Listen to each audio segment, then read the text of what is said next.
There's a certain kind of person who hears the phrase big party this weekend and immediately feels their energy drain. Not because they're sad, not because they're awkward or afraid of people, but because, deep down, they already know they'd rather spend that time alone.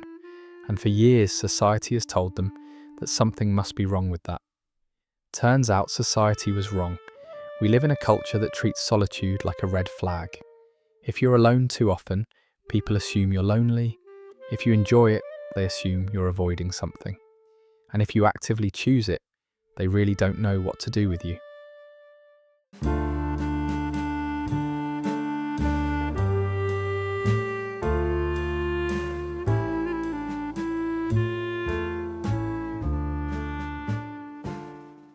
Somewhere along the way, we decided that being constantly social was healthy and wanting space was suspicious. But psychology is finally catching up to what some people have always known intuitively. There's a massive difference between feeling lonely and feeling content while alone. Loneliness hurts, it's a signal. It's your mind telling you that you're disconnected in a way that doesn't align with your needs.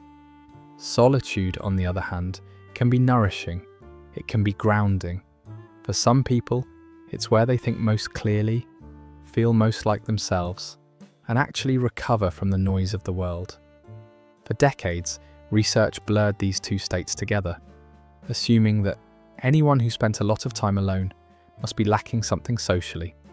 Introvert, loner, antisocial, labels piled on top of one another until the message was clear. Alone equals unhealthy. Then researchers started asking a better question. What if some people aren't withdrawing from the world, but simply not dependent on constant interaction? What if being alone isn't a symptom, but a preference? Around the mid-2000s, psychologists began to separate fear-driven avoidance from calm, self-directed solitude. They gave it a name, unsociability. Not antisocial, which involves hostility or disregard for others. Not avoidant, which is rooted in anxiety and fear of rejection, but unsociable in the most literal sense. People who are perfectly capable of social connection, yet don't feel the need to constantly seek it out. And here's where it gets interesting. When researchers actually studied these individuals, instead of assuming the worst, they found something unexpected. These people weren't struggling more. They weren't less happy. In many cases, they were doing better emotionally than their more socially driven peers. Lower stress levels, higher self-acceptance, more stable moods. It completely flipped the narrative. So what's actually going on inside the mind of someone who genuinely enjoys being alone? A big part of it comes down to stimulation. Social interaction is stimulating. Conversations, facial expressions, group dynamics, noise, it all adds up. For some people, that stimulation is energizing. For others, it's draining. People who thrive in solitude tend to reach their optimal stimulation level much faster. Their dopamine systems are more sensitive, which means they don't need as much external input to feel engaged or satisfied. Too much noise, too many interactions, too much social demand, and their system goes into overload. But solitude isn't empty for them. That's the part most people misunderstand. When they're alone, their brains don't shut down. They light up. The prefrontal cortex, responsible for deep thinking, planning, creativity, and self-reflection, becomes more active. This is the part of the brain that connects ideas, examines meaning, and processes emotions at a deeper level. Alone time gives it room to breathe. That's why so many creative breakthroughs happen in isolation. Not in loud brainstorming rooms, not in crowded cafes, but in moments where the mind can wander without interruption. Long walks, late nights, showers, empty rooms. History is full of examples. Scientists, writers, artists, philosophers, many of them did their most important work alone. Not because they hated people, but because they needed quiet to hear their own thoughts. Solitude wasn't a retreat from the world, it was where they met it on their own terms. But here's the part people rarely talk about, and it matters. Not all time alone is the same. There's a critical difference between choosing solitude and hiding inside it. And if you're being honest with yourself, you can feel the difference. Healthy solitude feels expansive. You come out of it clearer, calmer, more grounded. Unhealthy isolation feels heavy. It feels like avoidance, like protection, like relief mixed with fear. Psychologists have pointed this out for years. Healthy solitude comes from a place of fullness, not lack. You enjoy being alone because you know connection is available to you. You've experienced it. You're not cut off from people. You're just not dependent on them for your sense of self. When solitude is used as armor, though, it's usually driven by pain, fear of rejection, fear of judgment, fear of being seen. That doesn't make someone weak or broken.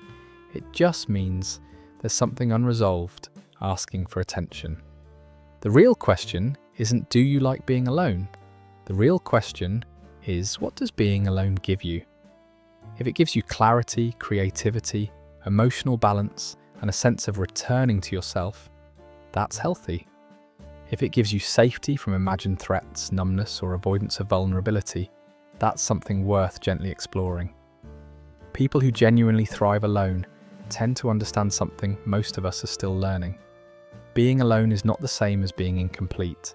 We've built an entire culture around the idea that fulfillment comes from being paired up, constantly surrounded, always validated externally. We talk about people as if they're halves waiting to be completed, but those who enjoy solitude don't see themselves that way. They don't need someone else to fill the silence, because the silence isn't empty to them. What's fascinating is that this often makes them better at relationships, not worse.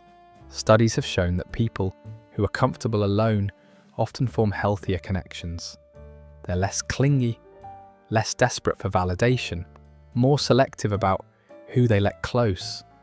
They don't expect one person to meet every emotional need. They spread connection across friends, family, community, and themselves.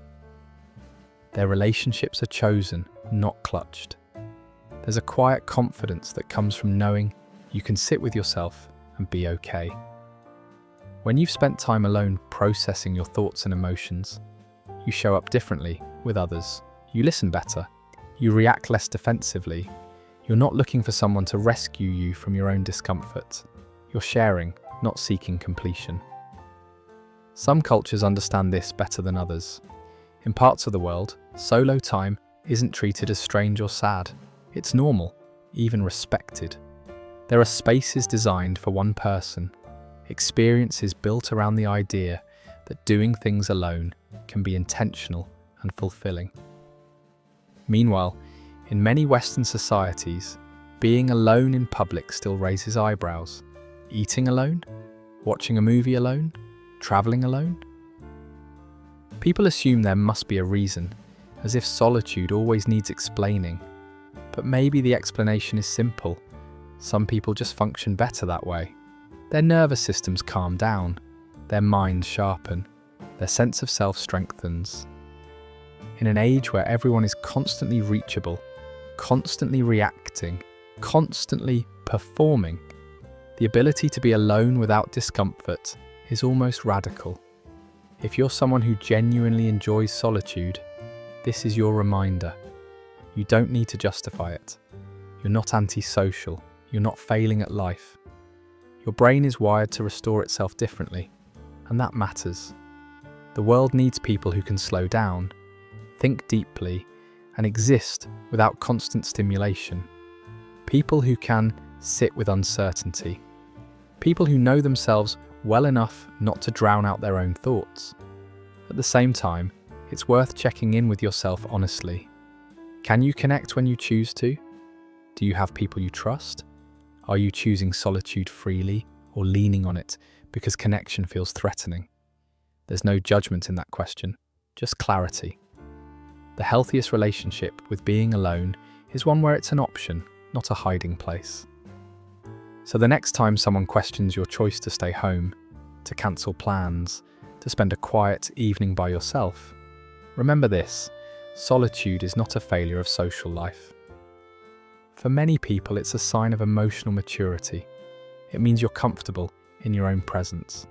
And if anyone presses you for an explanation, you can talk about neuroscience, creativity, psychology, and cultural perspectives. Or you can just say, calmly and honestly, because I enjoy my own company. That answer tends to unsettle people, not because it's wrong, but because it reveals something they haven't learned yet.